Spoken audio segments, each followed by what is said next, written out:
মা বললো আজকের বুধবারের কি মেনু আছে? অনেক কিছু দেখতে পাচ্ছি। হ্যাঁ, আজকে করেছি হচ্ছে এখানে রুটি আর কালকের একটু লুচি রয়েছে কটা, আর এখানে রয়েছে ভাত একদম গরম।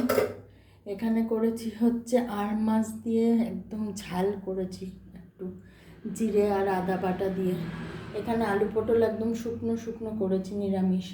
এখানে করেছি আর মাছ দিয়ে পেঁয়াজ রসুন দিয়ে একদম তেল ছাড়ছে ভাজা ভাজা করেছি। বেশি করে রসুন কাঁচা লঙ্কা দিয়েছি, লঙ্কা দিয়েছি। আর এখানে করেছি নিরামিষ পটল আলু ভাজা খোসা কালো জিরে ফোড়ন দিয়ে। আর এখানে পেঁয়াজ রসুন দিয়ে এঁচড় করেছি একটু। আর এটা হচ্ছে কালকের ঘুগনি। এই হলো আজকের মেনু। যদি ভালো লেগে থাকে তাহলে আমার চ্যানেলকে সাবস্ক্রাইব করো, পাশে থেকো, সাথে থেকো, একটু দেখো যে যাতে চ্যানেলটা একটু এগোতে পারে।